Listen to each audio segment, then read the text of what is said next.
नमस्कार, मोनाच्या दुनियामध्ये पुन्हा एकदा आपल्या सगळ्यांचं स्वागत आहे. आज आपण बनवणार आहोत बीटरूट मोमोज डम्पलिंग्स. याच्यासाठी मी घेतला आहे मैद्याचा आटा. त्याच्यामध्ये मी थोडंसं नमक टाकलं आणि आता थोडंसं जिरं टाकले आहे. आणि हे बीटरूटचं पाणी जे मी उकळून ठेवलं होतं आधीच, थोडंसं नॉर्मल गरम आहे. नॉर्मल गरमच ठेवायचं पाणी. हे मैद्याचा आटा आधीच सख्त असतो. नॉर्मल गरम पाण्यामुळे तो थोडा सॉफ्ट होतो. अशा पद्धतीने आपण आटा व्यवस्थित मळून घ्यायचा आहे.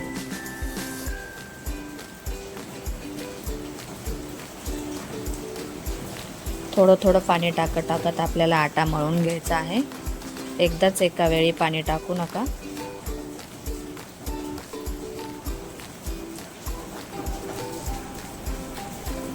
अशा पद्धतीने व्यवस्थित आपल्याला आटा मळून घ्यायचा आहे.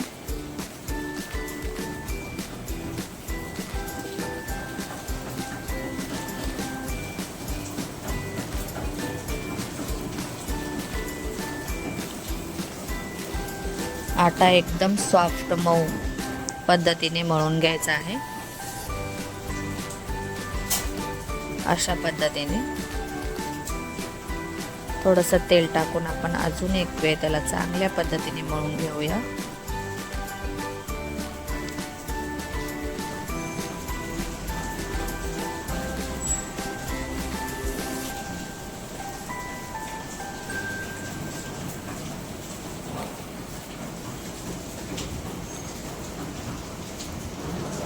छानसा आटा मळून झालेला आहे. आता आपण त्याचा मोठा पेढा बनवूया आणि हा आटा आपण साधारण 15 मिनिटासाठी भिजत ठेवायचा आहे. झाकून तेल लावून थोडंसं त्याला 15 मिनिटापर्यंत भिजत ठेवायचा आहे. ठीक अशा पद्धतीने. नेक्स्ट स्टेप,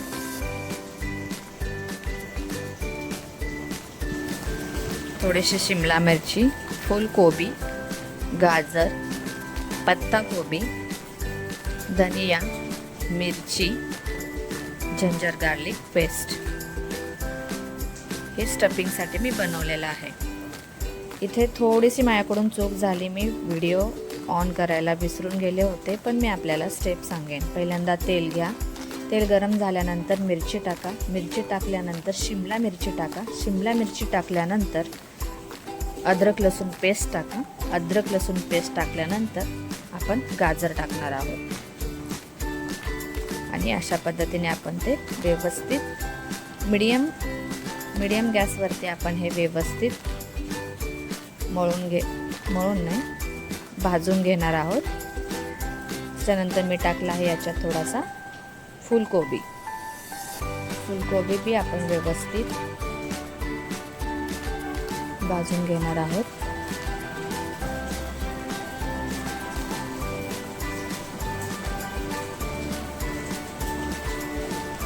जितनी ज़्यादा स्टफिंग सॉफ्ट स्वादिष्ट अच्छी होगी, उतनी ज़्यादा हमारा मोमोज अच्छे तरह से तैयार हो जाएंगे. अब इसमें मैंने थोड़ा सा डाल दिया पत्ता गोभी, बीट, धनिया, सगळं टाकून झालेलं आहे. आता आपण याला व्यवस्थित पद्धतीने भाजून घेणार आहोत.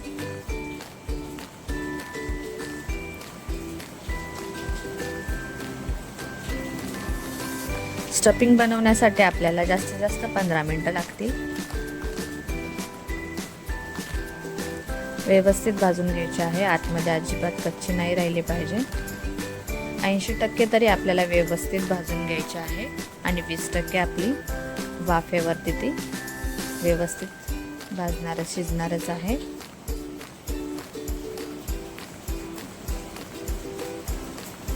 ठीक अशा पद्धतीने थोडासा मैंने आता गरम मसाला टाकला.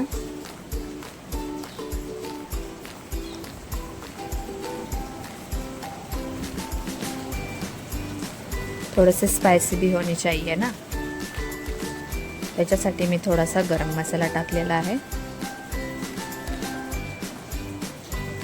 अशा पद्धतीने व्यवस्थित मीडियम आचेवरती आपल्याला व्यवस्थित भाजून घ्यायचं आहे.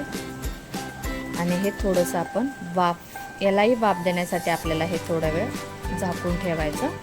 तोपर्यंत आपण पुढची नेक्स्ट स्टेप बघणार.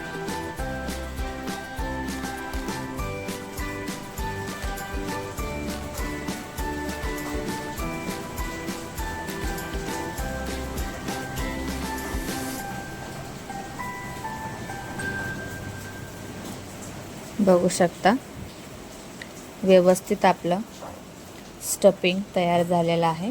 थोडंसं आता वरून मी देशी तूप टाकत आहे. तुपामुळे स्टफिंगचा स्वाद अजूनच चांगला होणार आहे. स्टफिंग मतलब सारण भी हम बोल सकते हैं.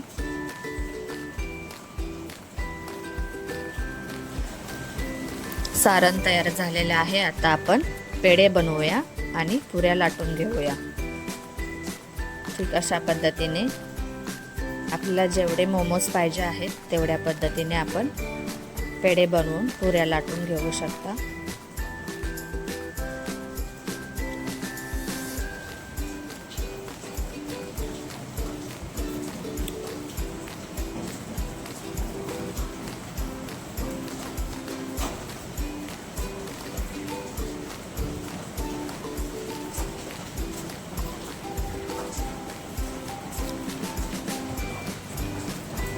ठीक अशा पद्धतीने आपण पेढे बनवणार आहोत.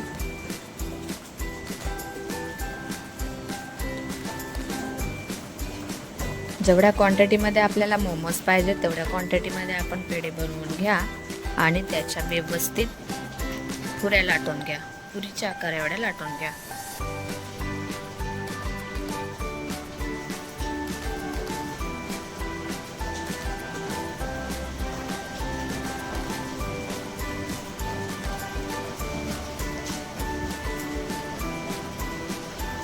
आता आपण पुऱ्या लाटायला सुरुवात केलेली आहे. पुरी लाटताना फक्त आपल्याला एक लक्ष द्यायचं आहे की आता ज्या कडा आहेत ना त्या एकदम पातळ लाटल्या गेल्या पाहिजेत. फक्त एवढंच लक्ष ठेवा पुऱ्या लाटताना. कडा एकदम पातळ झाल्या पाहिजेत. कडा अजिबात जाड नाही राहिल्या पाहिजेत.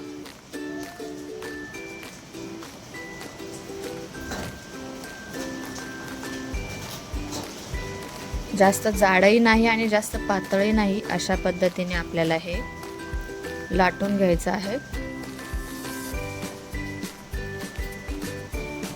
चला तर मग आता फटाफट आपण लाटून घेऊयात.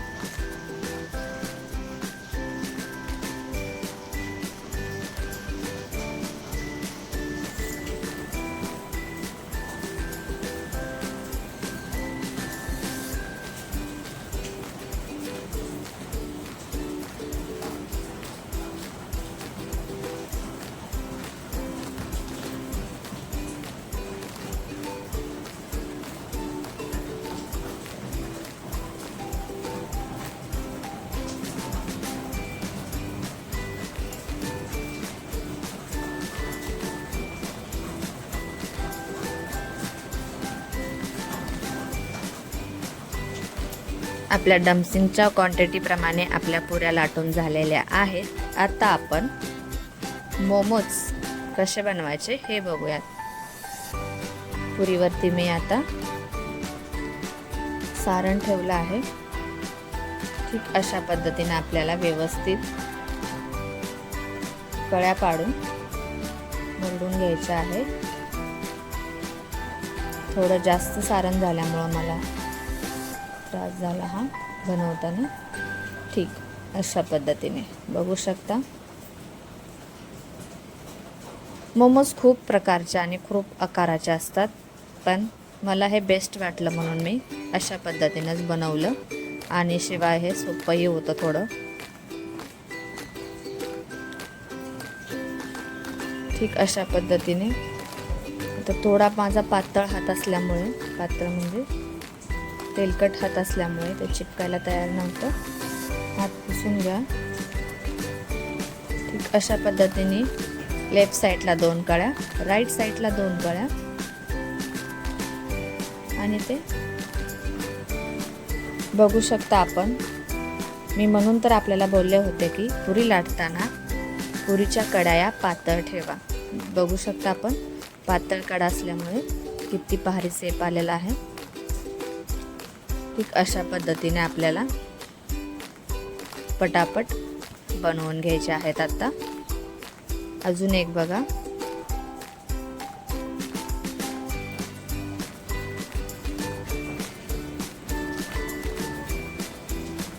अशा 2-2 कळ्या पाडून घ्यायच्या लेफ्ट राईट.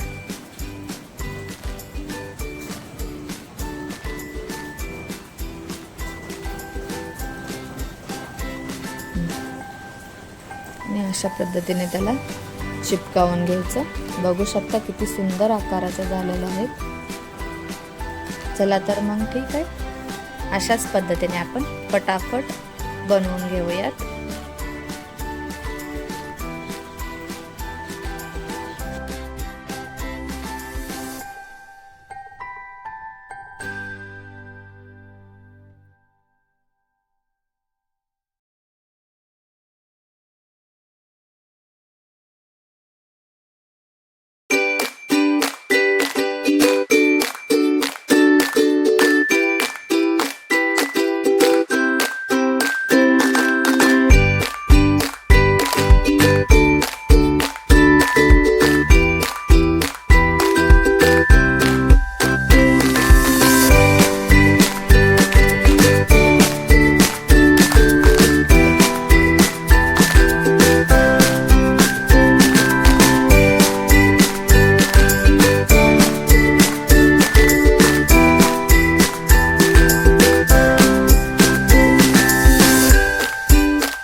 अशा पद्धतीने आपण मोमोज बनवल्यानंतर ही चाळण घेणार आहोत. चाळणीला आपण थोडंसं तेल लावणार आहोत आणि व्यवस्थित पद्धतीने आपण आपले डम्पलिंग्स मोमोज वापरण्यासाठी तयार करणार आहोत. स्पेशली ध्यान द्यायचं आहे की आपल्याला लक्ष द्यायचं आहे की आपल्याला मोमोज एकमेकांना चिपकले नाही पाहिजेत. दोघांच्या मध्ये थोडंसं अंतर असलं पाहिजे, म्हणजे ते व्यवस्थित वापरतील आणि फुगतीलही. अशा पद्धतीने व्यवस्थित सेट करून ठेवा.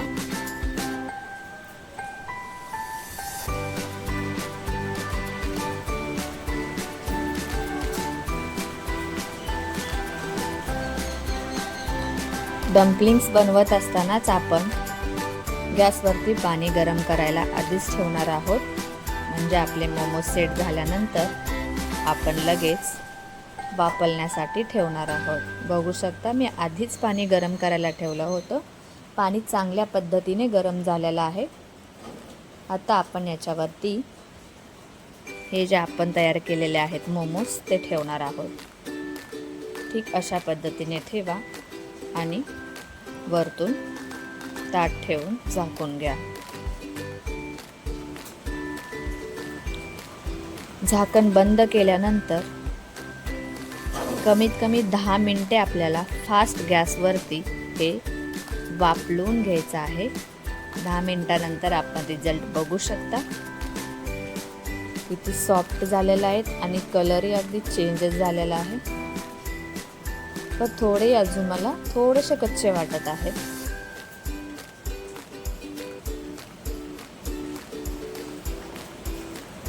आता याच्यावरती आपण याची स्किनला शायनिंग येण्यासाठी म्हणा किंवा स्वाद येण्यासाठी म्हणा आपण थोडासा स्वादिष्ट देशी घी टाकणार आहोत.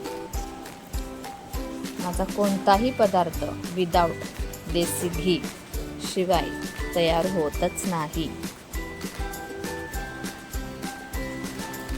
अशा पद्धतीने थोडंसं देसी घी टाकल्यानंतर मी चेक केलं, इथं थोडंसं शिजणं अजून बाकी होतं. 5 मिनिटासाठी मी हे झाकून ठेवलं. 5 मिनिटानंतर आपण रिझल्ट बघू शकता. वाव, एवढे सॉफ्ट, शायनिंग आणि स्वाद. बस बघू शकता किती सॉफ्टी झाले आहेत आणि स्किन ही शाईन मारत आहे. स्किन शाईन याच्यासाठीच मारत आहे की ती फक्त